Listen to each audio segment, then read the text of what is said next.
আচ্ছা বলো তো, তুমি কি কখনো মাঝরাতে হঠাৎ করে ফোনটা হাতে নিয়ে বসে থেকেছ, শুধু এই আশায় যে হয়তো এখনই তার একটা মেসেজ আসবে? হয়তো অনেকবার স্ক্রিন অন করে দেখেছ, কিন্তু না, কোনো কল নেই, কোনো টেক্সট নেই, কোনো খোঁজ নেই। অথচ তোমার মন বারবার বলছে, সে কি সত্যিই আমাকে ভুলে গেছে, নাকি এমন কিছু আছে যা আমি এখনো জানি না? ডিয়ার সোল, আজকের এই রিডিং হয়তো তোমার সেই না বলা প্রশ্নগুলোর উত্তর নিয়ে এসেছে। কারণ বিশ্বাস করো, সব নীরবতার পিছনেই একটা কারণ থাকে। কখনো ইগো, কখনো ভয়, কখনো অপ্রকাশিত অনুভূতি, আবার কখনো এমন কিছু পরিস্থিতি যা তুমি কল্পনাও করতে পারছ না। আর আজ মহাবিশ্ব ঠিক সেই লুকিয়ে থাকা সত্যিটাই তোমার সামনে তুলে ধরতে চলেছে। হয়তো তুমি এই ভিডিওটা কাকতালীয়ভাবে দেখছ না। হয়তো ইউনিভার্স তোমাকে এখানে নিয়ে এসেছে কারণ তোমার হৃদয় অনেকদিন ধরে একটা উত্তর খুঁজছে। কেন সে তোমাকে কল করছে না? কেন মেসেজ করছে না? সে কি তোমাকে মিস করছে, নাকি সে ইচ্ছে করেই দূরে সরে আছে? তার মনের ভেতরে এখন কি চলছে? আজকের এই এনার্জি রিডিং যে আমরা ধীরে ধীরে সেই সব অদেখা অনুভূতি, সেই সব চেপে রাখা আবেগ আর সেই নীরবতার আড়ালে লুকিয়ে থাকা সত্যগুলোকে জানার চেষ্টা করব। আর বিশ্বাস করো, ভিডিওর শেষ পর্যন্ত থাকলে এমন কিছু মেসেজ তুমি পেতে পারো যা সরাসরি তোমার সিচুয়েশনের সঙ্গে কানেক্ট করবে। আমার চ্যানেলে যারা প্রথমবার এসেছ তাদের সবাইকে হৃদয়ের গভীর থেকে স্বাগত। এখানে আমরা শুধু লাভ রিডিং করি না, আমরা আত্মার সঙ্গে আত্মার কানেকশন অনুভব করার চেষ্টা করি। তুমি যে প্রশ্ন নিয়ে আজ এখানে এসেছ, সেটি কমেন্টে অবশ্যই লিখে যেও। কারণ তোমাদের প্রতিটি এনার্জি, প্রতিটি অনুভূতি আমি খুব গভীরভাবে অনুভব করি। আর তোমাদের প্রশ্ন থেকেই তৈরি হয় নতুন নতুন কালেকটিভ টাইমলেস রিডিং। এমনও হতে পারে, আগামী কোনো ভিডিওতে তোমার প্রশ্নের উত্তরই ইউনিভার্স অন্য সবার সামনে নিয়ে আসবে। তো এখন ভিডিওটা শুরু করার আগে আমি চাই তুমি একবার চোখ বন্ধ করো। তোমার পার্টনারের নাম মনে মনে 3 বার বলো। তার মুখটা কল্পনা করো। তোমাদের একসাথে কাটানো সবচেয়ে সুন্দর মুহূর্তটার কথা মনে করার চেষ্টা করো। সেই হাসি, সেই কথা, সেই অনুভূতি, সবকিছু আবার একবার অনুভব করো। কারণ যত বেশি তুমি হৃদয় থেকে কানেক্ট করবে, তত বেশি স্পষ্টভাবে এই রিডিংয়ের মেসেজগুলো তোমার জীবনের সঙ্গে মিলে যাবে। তো চলো ডিয়ার সোল, এবার আমরা ঢুকে পড়ি আজকের সেই রহস্যময় এনার্জির জগতে এবং জেনে নিই তোমার পার্টনারের নীরবতার পিছনে আসল সত্যটা কি। তো ডিয়ার সোল, এবার আমরা ধীরে ধীরে তোমার পার্টনারের এনার্জির মধ্যে প্রবেশ করার চেষ্টা করি এবং জেনে নিই কেন সে এতদিন ধরে তোমাকে কল বা মেসেজ করছে না। আমি যখন এই এনার্জির সঙ্গে কানেক্ট করলাম, তখন প্রথমেই যে অনুভূতিটা খুব গভীরভাবে সামনে এলো সেটি হল হার্ট ব্রোকেন। মানে এখানে দুজন মানুষই গভীরভাবে আঘাতপ্রাপ্ত। তোমাদের সম্পর্কের মধ্যে এমন কিছু ঘটেছে যা দুজনের হৃদয়কেই ভেঙে দিয়েছে। আমি খুব স্পষ্টভাবে দেখতে পাচ্ছি, তোমাদের মধ্যে একটা দূরত্ব তৈরি হয়েছে এবং সেই দূরত্বের পিছনে তৃতীয় কোনো এনার্জি কাজ করেছে। সেটা সবসময় কোনো অন্য মানুষ নাও হতে পারে, অনেক সময় সেটা পরিবার, পরিস্থিতি, দায়িত্ব বা বাইরের চাপও হতে পারে। কিন্তু যাই হোক না কেন, সেই তৃতীয় শক্তিটাই তোমাদের সম্পর্কের মধ্যে ফাটল তৈরি করেছে। তুমি হয়তো রাতের পর রাত ঘুমোতে পারছ না, ভেতরে ভেতরে কষ্ট পাচ্ছ, বারবার ভাবছ কেন এমন হল। কিন্তু বিশ্বাস করো, তোমার পার্টনারও একইভাবে ভেতরে ভেতরে ভেঙে পড়েছে। সে বাইরে যতই নিজেকে শক্ত দেখাক না কেন, তার হৃদয়ের ভেতরেও একই যন্ত্রণা জমে আছে। আমি এখানে খুব স্পষ্টভাবে দেখতে পাচ্ছি তোমরা এই মুহূর্তে একে অপরের থেকে আলাদা অবস্থায় আছো। হয়তো কথা বন্ধ, হয়তো যোগাযোগ কমে গেছে, হয়তো সম্পূর্ণ নীরবতা চলছে। আর সেই কারণেই তোমার মনে এই প্রশ্নটা এত গভীরভাবে ঘুরছে যে সে কেন তোমাকে কল বা মেসেজ করছে না। কিন্তু ডিয়ার সোল, এখানকার এনার্জি বলছে সে সম্পূর্ণভাবে তোমার থেকে দূরে সরে যায়নি, বরং ওয়াচিং ফ্রম এ ডিস্টেন্স। এই অনুভূতিটা খুব জোরালোভাবে আসছে। সে তোমাকে খুঁজছে, তোমার খবর রাখছে, সোশ্যাল মিডিয়ায় তোমার প্রতিটি আপডেট দেখছে। তুমি কি পোস্ট করছো, কেমন স্ট্যাটাস দিচ্ছ, কোথায় যাচ্ছ, কেমন আছো, সবকিছু জানার চেষ্টা করছে। তুমি হয়তো ভাবছ সে তোমাকে ব্লক করেছে বা সে আর তোমার দিকে তাকিয়েও দেখে না, কিন্তু এখনকার সময়ে মানুষ হাজার উপায়ে অন্যের খবর রাখতে পারে। হয়তো অন্য কোনো আইডি থেকে, হয়তো কোনো ফেক প্রোফাইল থেকে, হয়তো অন্য কারো মাধ্যমে সে তোমার এনার্জির সঙ্গে এখনও কানেক্টেড আছে। কারণ সে তোমাকে পুরোপুরি ছেড়ে দিতে পারেনি। এখানে আরেকটা জিনিস খুব পরিষ্কারভাবে আসছে, সেটা হলো ইম্যাচিওর কমিউনিকেশন। মানে সে ভেতরে ভেতরে তোমার সঙ্গে যোগাযোগ করতে চাইলেও তার ইগো, জেদ আর অপরিপক্ক চিন্তাভাবনা তাকে আটকে রাখছে। সে এখনও পুরো পরিস্থিতিটাকে ম্যাচিউরভাবে হ্যান্ডেল করতে পারছে না। তার ভেতরে একটা দ্বন্দ্ব চলছে। একদিকে সে তোমাকে ভীষণ মিস করছে, অন্যদিকে সে নিজের জেদ ছাড়তে চাইছে না। তাই সে নিজেকে থামিয়ে রাখছে। আমি আরও দেখতে পাচ্ছি, তোমার পার্টনারের জীবনে অনেক দায়িত্ব আছে। স্লো বাট স্টেডি এই এনার্জিটা খুব শক্তিশালীভাবে আসছে। সে এমন একজন মানুষ যে খুব ধীরে সিদ্ধান্ত নেয়। কোনো কাজ করার আগে অনেক বেশি ভাবে, অনেক বেশি বিশ্লেষণ করে। কখনো কখনো এতটাই ভাবতে থাকে যে সময় কেটে যায়, কিন্তু সে কোনো পদক্ষেপই নিতে পারে না। তার জীবনে পারিবারিক চাপ আছে, দায়িত্ব আছে, হয়তো অর্থনৈতিক সমস্যা আছে, হয়তো মানসিকভাবে সে নিজের পরিবার বা পরিস্থিতির উপর খুব নির্ভরশীল। তাই সে চাইলেও সবকিছু ছেড়ে তোমার কাছে চলে আসতে পারছে না। বাইরে থেকে সে যতই নির্লিপ্ত দেখাক, তার ভেতরে তোমাকে নিয়ে অনেক স্বপ্ন আছে, অনেক অনুভূতি আছে, কিন্তু সে সেগুলো প্রকাশ করছে না। এখানে আমি একটা খুব তীব্র এনার্জি অনুভব করছি, সেটা হলো রেস্টলেস অ্যান্ড ওভার থিঙ্কিং। সে তোমাকে নিয়ে ভীষণভাবে চিন্তা করছে। এতটাই চিন্তা করছে যে মাঝে মাঝে নিজেকে সামলাতে পারছে না। তোমার কথা ভাবতে ভাবতে তার ভেতরে অস্থিরতা বাড়ছে। যেন সে নিজের মনকে আর কন্ট্রোল করতে পারছে না। তার খুব ইচ্ছে করছে তোমার সঙ্গে কথা বলতে, তোমার কাছে ফিরে আসতে, কিন্তু তারপরও সে নিজেকে থামিয়ে রাখছে। আর কেন থামিয়ে রাখছে জানো?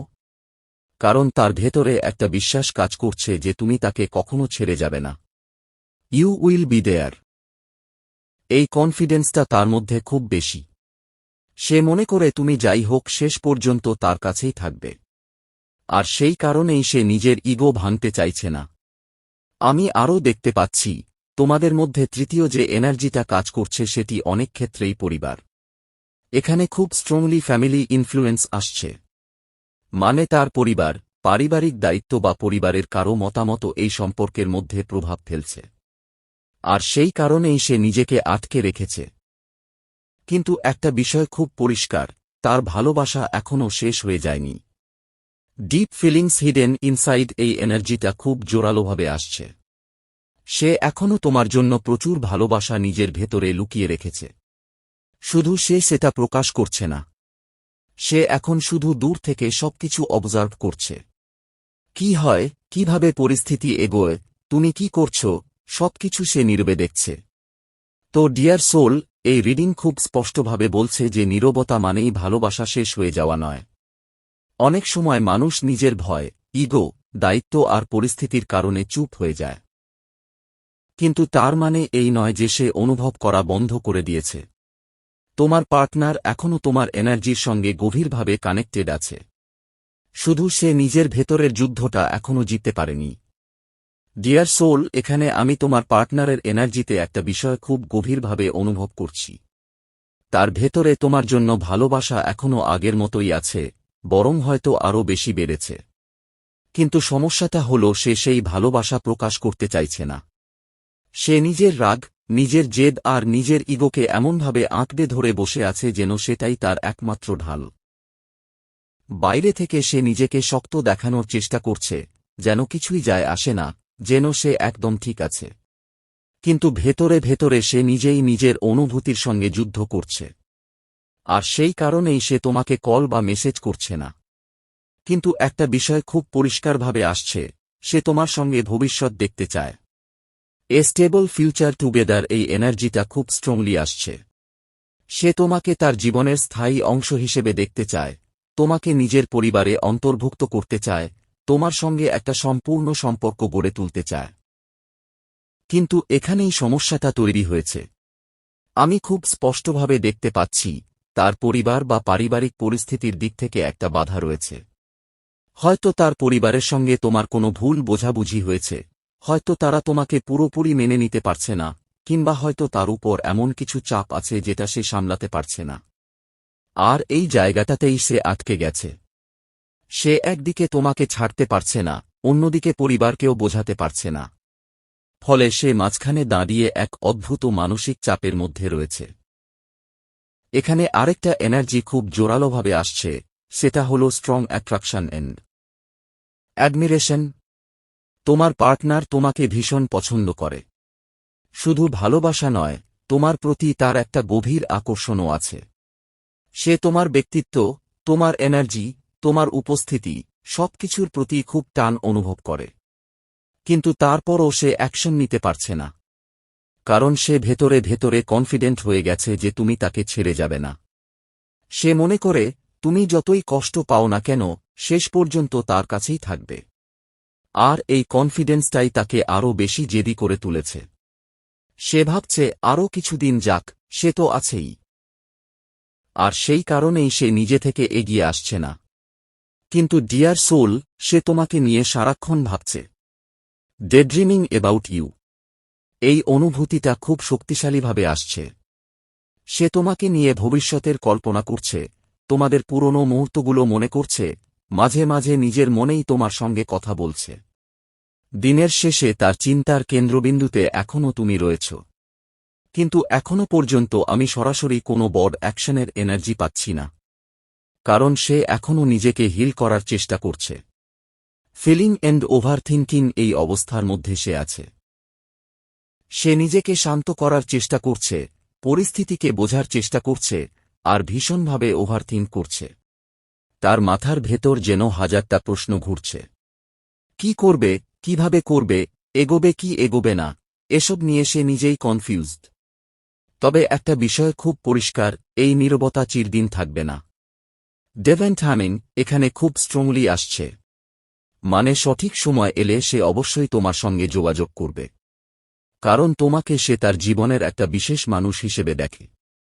তুমি তার কাছে শুধু একজন পার্টনার নও, তুমি তার স্বপ্নের মতো। তোমাকে সে এমনভাবে দেখে যেন তুমি তার জীবনের উজ্জ্বল আলো। আর সেই কারণেই যতই সে নিজের ইগো নিয়ে বসে থাকুক না কেন, ভেতরে ভেতরে সে নিজেই ভেঙে পড়ছে। তার মন একদম ক্লান্ত হয়ে যাচ্ছে। মাঝে মাঝে সে এতটাই নেগেটিভ চিন্তার মধ্যে চলে যাচ্ছে যে নিজেকেই সামলাতে পারছে না। তো এবার প্রশ্ন আসে, সে কবে যোগাযোগ করবে? এখানে আমি খুব প্যাশনেট কিন্তু ধীর গতির একটা এনার্জি পাচ্ছি। মানে সে হঠাৎ করে একদিন আবেগের বশে তোমার দিকে ছুটে আসবে, কিন্তু সেই মুহূর্ত আসতে একটু সময় লাগবে। আমি পরিষ্কারভাবে দেখতে পাচ্ছি উইশ ফুলফিলমেন্ট এনার্জি আসছে। মানে তোমার এই অপেক্ষা পুরোপুরি বৃথা যাবে না। সে তোমার কাছে আসবে, নিজের অনুভূতি প্রকাশ করবে এবং তোমাকে বলবে যে তোমার সঙ্গেই সে নিজের সম্পূর্ণতা অনুভব করে।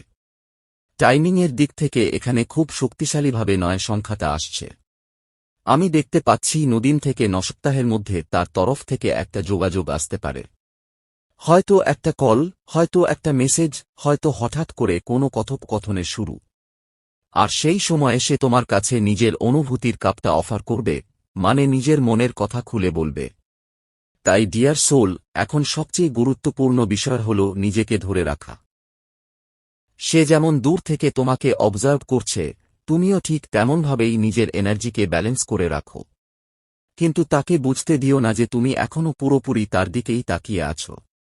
নিজের মূল্যটা তাকে অনুভব করতে দাও। কারণ এই রিডিংয়ের ওভারঅল এনার্জি খুব পজিটিভ। এখানে ভালোবাসা শেষ হয়ে যায়নি, শুধু মাঝখানে ইগো, পরিবার আর ভুল বোঝাবুঝির একটা দেয়াল দাঁড়িয়ে আছে। আর যখন সেই দেয়ালটা ধীরে ধীরে ভাঙবে, তখন সে নিজেই তোমার দিকে ফিরে আসবে। তো ডিয়ার ফাইটার্স, যদি এই রিডিং তোমার হৃদয়ের সঙ্গে কানেক্ট করে থাকে, তাহলে অবশ্যই চ্যানেলটাকে সাবস্ক্রাইব করে রেখো এবং ভিডিওটিতে একটা লাইক দিয়ে ইউনিভার্সকে কৃতজ্ঞতা জানাও। কারণ তুমি যখন কৃতজ্ঞতা প্রকাশ করো, তখনই তুমি এই পজিটিভ এনার্জিকে নিজের জীবনে ক্লেইম করো। আর আমি সত্যিই প্রার্থনা করি, যারা এই রিডিংয়ের সঙ্গে কানেক্টেড, তাদের জীবনে যেন খুব তাড়াতাড়ি ভালোবাসার পুনর্মিলন ঘটে। ইউনিভার্স তোমাদের সবার পথকে সুন্দর করে তুলুক। তো বন্ধুরা, এই ছিল আজকের স্পেশাল ডিভাইন রিডিং মেসেজ। এই মেসেজ যদি আপনাদের ভালো লেগে থাকে তাহলে ভিডিওটিতে লাইক করে চ্যানেলটিকে সাবস্ক্রাইব করে রাখুন। দেখা হবে পরবর্তী ভিডিওতে। ধন্যবাদ।